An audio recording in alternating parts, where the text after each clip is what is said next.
the Paris Commune of 1871. In Paris, there was a communist uprising.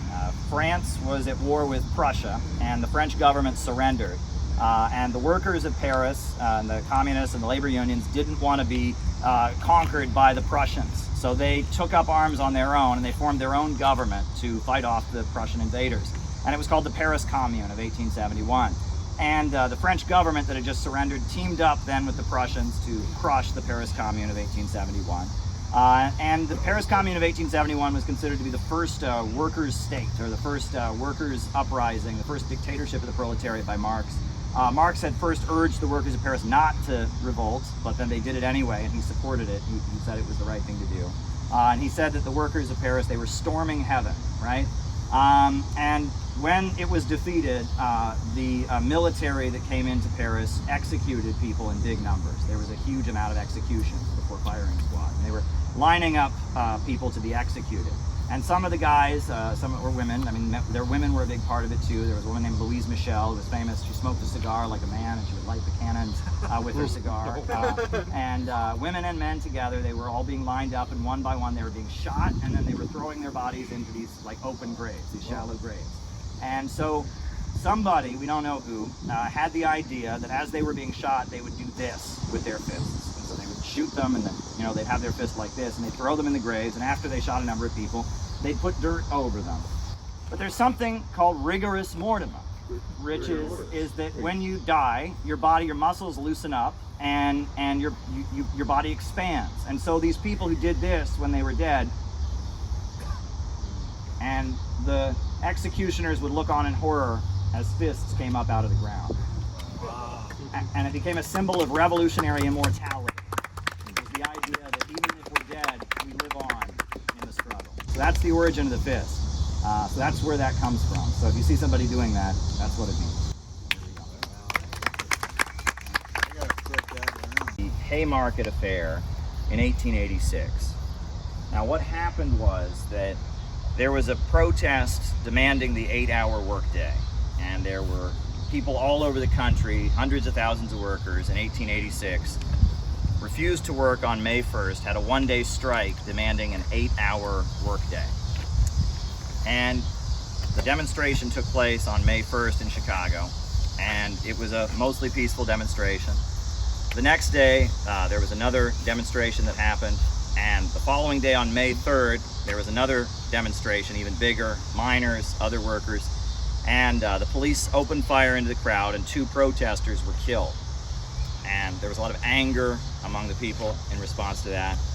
There were some leaflets that were put up by radical anarchists and others saying they wanted revenge, etc. It's not clear who made those leaflets or whatever. And then the next day, there was another demonstration on May 4th, and at that demonstration, a bomb was thrown at the police, and a police officer was killed by a bomb. And then the police started shooting. There was a lot of death. I believe 7 people died on that day. And they arrested 8 anarchist labor leaders for setting that bomb, allegedly. Now, only one individual could have been proven, and that was this guy Louis Ling, was ever proven to have ever even made a bomb before. Louis Ling apparently, there was some evidence he had done something and possibly made a bomb before. But these other guys, they were convicted for their words. It was because they hadn't told people not to bomb the police. It was that with their agitation, they had stirred up people, essentially. And they were convicted in a trial, and they were sentenced to death. Now, Louis Ling, the only guy who'd ever made a bomb, the only one that could ever prove it ever had anything to do with any bomb, he actually blew himself up in his prison cell. He smuggled a stick of dynamite into the prison cell and put it in his mouth like a cigar and blew himself up because he didn't want to be killed by the state.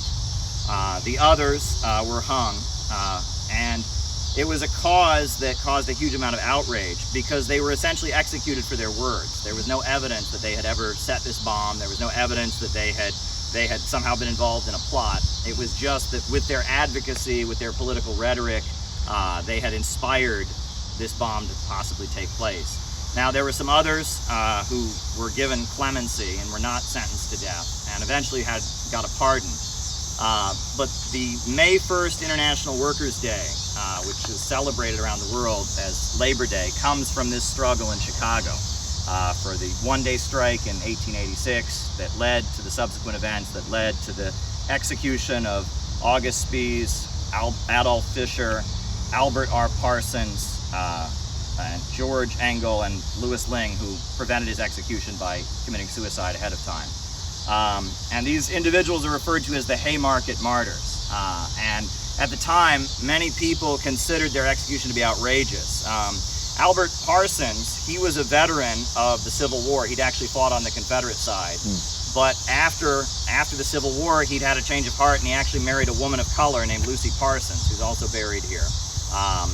But Albert Parsons and others, their conviction angered many abolitionists because, basically they argued that if, just a few years prior to this, in the 1860s, when slavery was still going on, you could have executed an abolitionist for what they had said. They were killed for their words, essentially. There was no evidence that they had actually planted this bomb or done it. Now, people don't know who actually made the bomb. It could have been a provocateur. It could have been an angry worker who was angry about the workers who'd been shot down beforehand. We don't really know. But their execution was considered a great miscarriage of justice, and it was all over the world. People became sympathizers, and that's why we have International Workers' Day up to this day, because of the 1886. What's interesting is they're all Germans, because back then Germans were considered to be a very radical ethnic group. Many of them had come to the United States because of the 1848 German Revolution, and there were a lot of German immigrants that were leading these rebellions. August Willich was a Marxist who became a general in the Union Army. Joseph Wedemeyer was another Marxist, a close associate of Karl Marx, who ended up leading the Union Army during the Civil War. And the first kind of Marxists and radicals in America were Germans who had fled in 1848. So much so that at this time, German Americans were associated with radicalism. And then later it became Irish Americans, Fenians, who were associated with radicalism. Then it became Eastern Europeans and Italians, and it kind of shows there's kind of I guess you could call it continuity of a new wave of immigrants are considered to be radicals and dangerous. Now there's a lot of feeling that Latinos are dangerous, right? And we need to be afraid of them. And that often the argument was that Marxism and socialism, these were foreign, un-American ideas, right? And that they were imported from foreign countries, we should be afraid of them. And they played up the fact that they were not born in America at their trial. They played up the fact these were foreign guys, and that they played up that these posters had been put up calling for revenge, which these guys, there was no evidence they had even made these posters, but regardless, they ended up getting the death penalty for that. Because of the Haymarket incident here in Chicago, this is why Chicago is considered kind of a key place for the labor movement. August Spies, presente! Presente! Adolf Fischer, presente! Albert Parsons, presente! Louis Ling, presente! George Engel, presente! All right. Michael Schwab, presente! Oscar Need, Presente! Samuel Fielden, Presente! All right. Now, just to be clear, those guys did not get the death penalty. Their sentences were commuted and they were eventually pardoned. Yeah.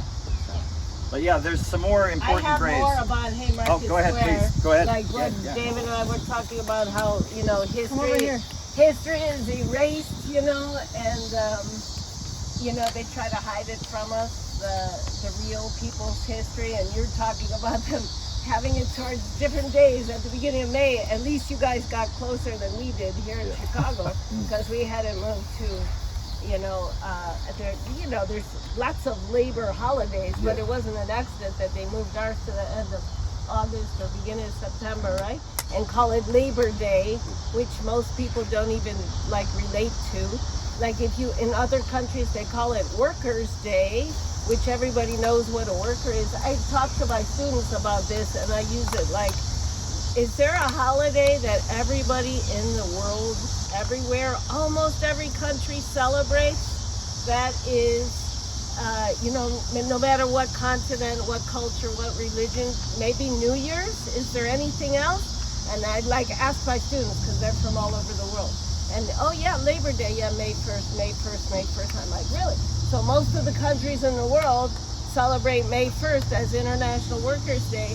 And here in the U.S., no, our Labor Day is not So why? What happened? And then when they find out it's Chicago, it's just a few miles away from here where it happened in the story, that's why I say lots of stuff about slavery, reconstruct, so many things in our history. It's like the fact that they hid it from us is almost more interesting than the actual story, right? Yeah. Because that's the follow-up question. Why?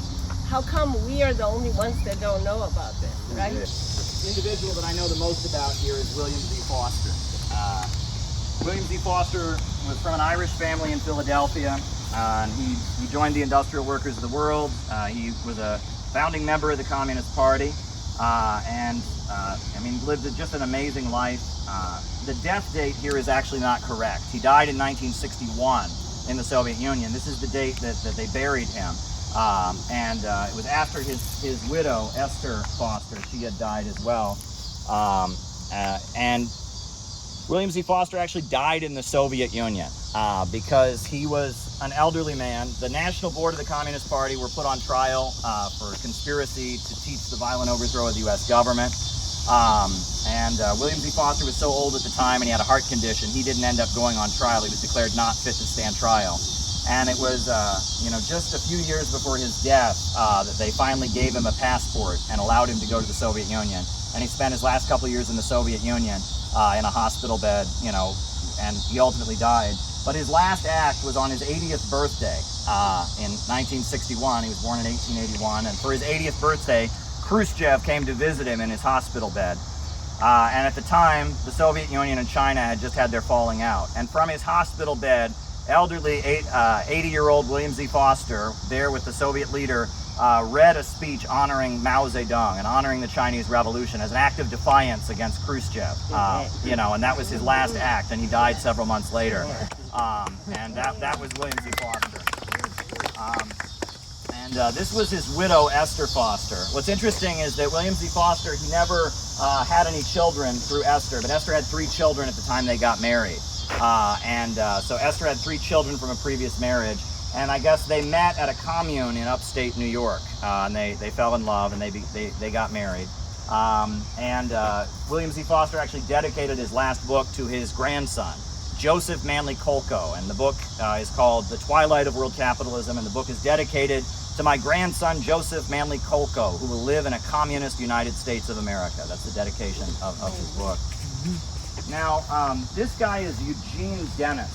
And Eugene Dennis, he was the person who acted as kind of the primary spokesperson for the Communist Party during the McCarthy hearings. At the time, when they were calling Communist Party leaders before the House Un-American Activities Committee, they basically said if you could either take the Fifth Amendment and then you couldn't answer any questions, or if you answered some questions, you had to answer all the questions, or you would go to jail for contempt. And so Eugene Dennis, he was the one who was kind of given the permission to go and read a statement before the U.S. Congress representing the Communist Party. Everyone else took the Fifth Amendment. So he came in prepared to make a statement before the House Un-American Activities Committee, but they knew that his birth name was not actually Eugene Dennis. He was born under another name. He changed his name to Eugene Dennis. And so rather than let him read his statement, they demanded of him, "What is your name?" And there's a clip you can watch of him before the House Un-American Activities Committee, and they're asking him, "What is your name?" He said, "My name is Eugene Dennis." And they say, "Well, what name were you born with?" He says, "My name is Eugene Dennis. I would pay taxes under that name, and never under this name or any other name have I ever dishonored the United States of America." And then the congressman, who's asking him, he says, "What's your name?" And the guy says his name, and he says, "You're a poll taxer. You're a supporter of Jim Crow segregation. That's who you are." And he was held in contempt of Congress for doing so. Quite a defiant stance that he took. That's Eugene Dennis. Now, Jack Johnstone, he was a close associate of William Z. Foster. So William Z. Foster, before he joined the Communist Party, he was a wobbly, but the IWW had a policy that they would not join any union that wasn't communist, that wasn't revolutionary. And William Z. Foster said that was cutting them off from the majority of workers. So Jack Johnstone and William Z. Foster, they broke away from the Wobblies and they formed the Syndicalist League of North America. And they came here to Chicago and they worked for the American Federation of Labor, the AFL, and they kind of infiltrated the local AFL and they organized the meat packing workers into unions, which was a huge accomplishment. And the way they did it was World War I was happening at the time, and meat was essential. You needed meat to get to those soldiers out on the front so they could fight. And so what they did is they held public hearings here in Chicago where children who worked in the factories would testify about the bad conditions. People who'd lost their hands or an arm or a leg in the machines would get up and testify.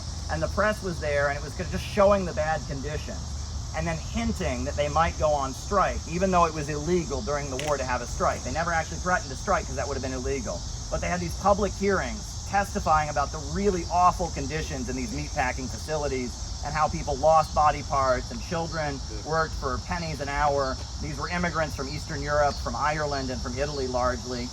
There were some black people from the South who had migrated up, but it was largely Eastern Europeans, Irish and Italian workers. And through this kind of public relations campaign and the hint of a strike, President Woodrow Wilson brought in an arbitrator, and they forced the meatpacking houses of Chicago to sign a union contract and recognize the Stockyards Labor Federation.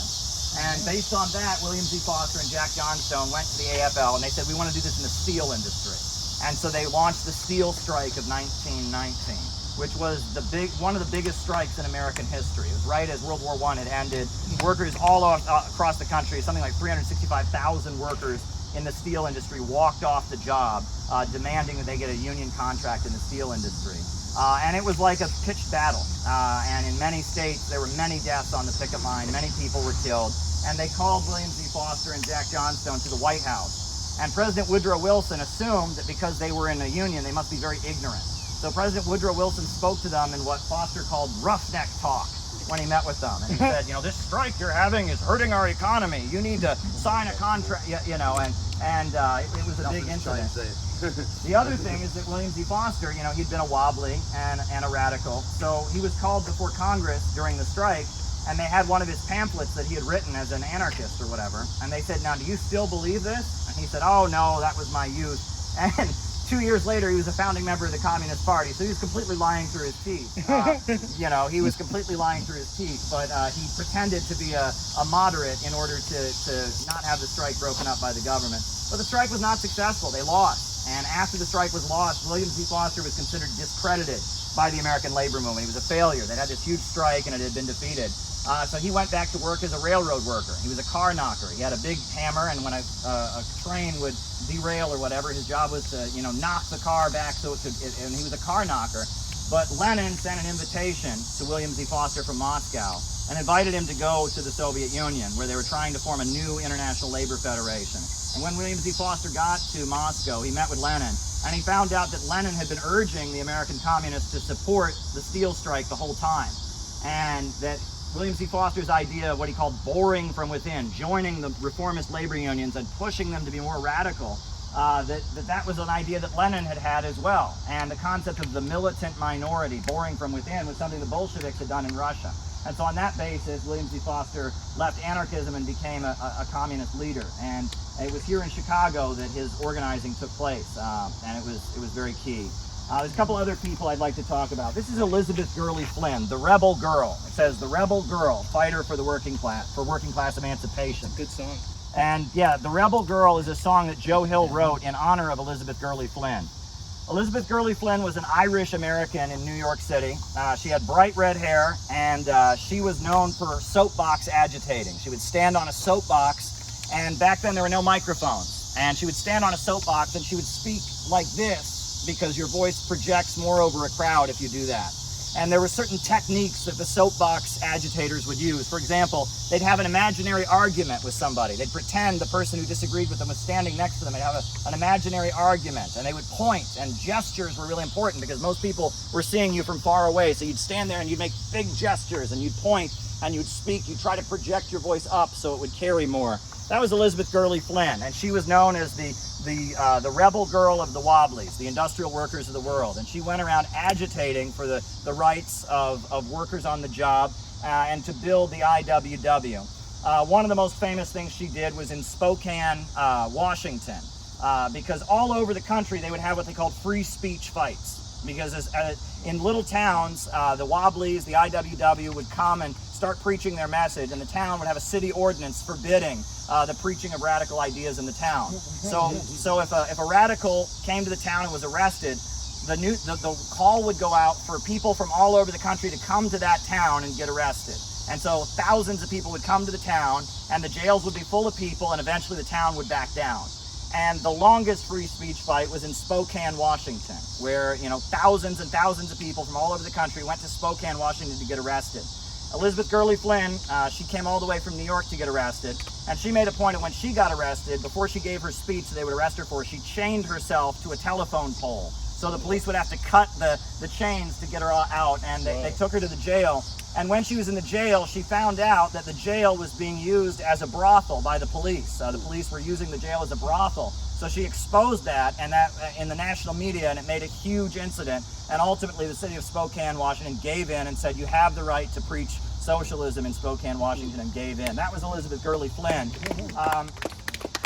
What's interesting is that William Z. Foster was her good friend, but she didn't join the Communist Party for many years. She didn't ultimately join the Communist Party until the 1930s because fascism was considered to be so much of a threat. She had concerns. She was kind of anti-authoritarian. She was a radical free spirit, so she didn't quite like the idea of Stalin and the Soviet Union. But when it became clear that the communists were at the center of the fight against fascism, then she ultimately saw that the communists were on the right side. She joined the Communist Party in the late 1930s. During World War II, she was a big member of the Communist Party, and then she was sent to federal prison as a member of the National Board of the Communist Party USA.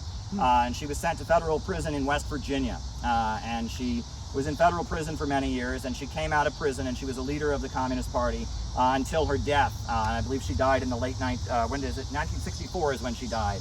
After she got out of prison, she toured Eastern Europe, and I've heard recordings of her. She toured Eastern Europe, and she said, many workers in Detroit and in Alabama and Kentucky and Minnesota and Chicago will be happy to know there is no unemployment in the Soviet Union or in any socialist country. And in fact, she said in her speech, when they bring in automation into the factory, the workers don't fear that they're going to lose their job from automation. They applaud because they're happy because the automation is going to make their jobs easier because there'll be less work to do. And that's the difference between the capitalist system and the socialist system is in capitalism, automation leads to poverty, and in socialism, automation and innovation leads to better abundance for all. And that was Elizabeth Gurley Flynn, a great anti-fascist, a great working class hero, Elizabeth Gurley Flynn, the rebel girl. So, Elizabeth Gurley Flynn, presente! All right. Who else is here? Who else do we have? You must have been listening to the streams, Caleb. All right. Now this is William L. Patterson, eternal fighter for civil rights and socialism. Now why does it say civil rights there? The term civil rights was invented by the Communist Party. After World War II, the Communist Party had fought for black liberation, and they decided to rebrand the black liberation struggle. And so they formed an organization. Instead of calling for black liberation or Negro liberation, as they would have said, they said we're going to fight for civil rights, and they formed the Civil Rights Congress. And the Civil Rights Congress was headed by William L. Patterson, and he was the leader of the Civil Rights Congress. And it was an organization that if a black man was charged with a crime in a southern court, they would provide his bail, and they would send lawyers from New York City to represent him. And civil rights was the buzzword that they used to support the black freedom struggle. And eventually that became the phrase that Martin Luther King Jr. and others used, civil rights. And William L. Patterson had the opportunity in 1951 to bring a petition to the United Nations to talk about racism in America. And the petition was called We Charge Genocide, because the UN had been formed, and the Soviet Union was what they call a Security Council permanent member at the United Nations. So they had the right to bring a speaker before the UN. So they brought an African-American communist named William L. Patterson before the UN, and he gave a speech called We Charge Genocide, talking about lynching, talking about the economic conditions black people face, and comparing it to what the Nazis had just been convicted of in Nuremberg. And that was basically the argument. That's why he called it We Charge Genocide, because the United Nations Charter had outlawed genocide, because genocide was something that the UN had been formed in the aftermath of World War II to oppose. He accused the American government of genocide against black people.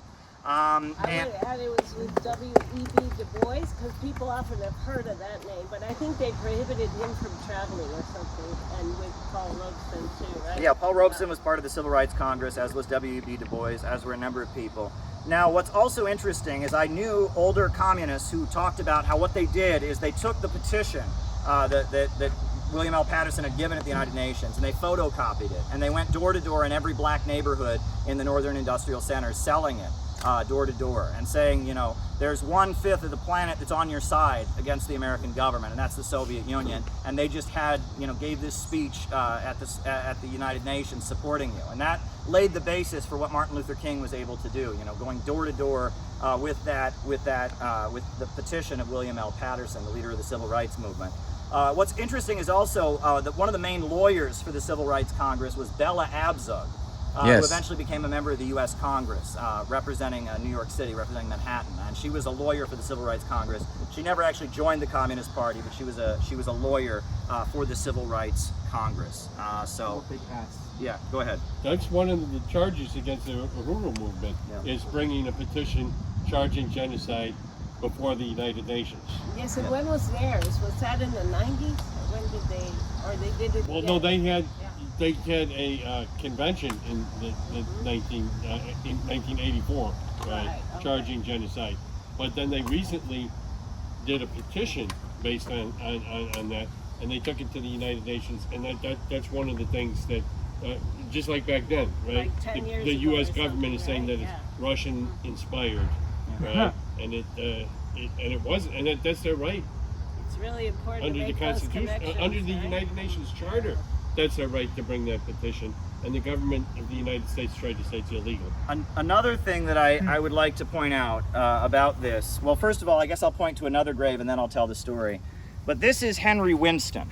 Now, Henry Winston was an African-American man who was on the national board of the Communist Party, and he was one of the ones who was convicted of conspiring to teach an ideology that might necessitate the overthrow of the American government. Now, a lot of people misunderstand it. They think, well, they were charged with advocating the overthrow of the American government. That's not actually true. In many of their pamphlets, they said, we favor a peaceful transition to socialism. What they were convicted of was things that Marx said and things that Lenin said. And it was the way the law was written, it said conspiring to teach an ideology that would lead one to the conclusion that it was necessary to overthrow the American government. And never could they ever prove that they had actually advocated the overthrow of the American government, but they proved that they did teach that Marx and Lenin were good guys, and they did sell their books, and their books might be interpreted in a way that said you should overthrow the American government. That's what they were convicted for. You want to talk about a long hoop, but that's the way the Smith You can Act. say the same thing about Sam Adams and Thomas Jefferson. Yeah. I mean, and at their trial, they read the Declaration of Independence. If someone was distributing that on the street, right? You know, it would be the same thing. Right. So Henry Winston, he was one of the only African Americans who was sent to federal prison, along with Benjamin Davis and a couple others. But he was one of the only ones, and he lost his eyesight in prison. He was given medical neglect, and that's why it says here, "They took my sight, but my vision remains." And to free the spirit from itself, that's what innovationism is about. The idea is that the beauty and the creativity of the human spirit is caged. It's held in a cell by the irrationality of the market. And we can unleash it to build something absolutely beautiful. To free the spirit from the cell, we must all decide our duty. We must decide and do it well.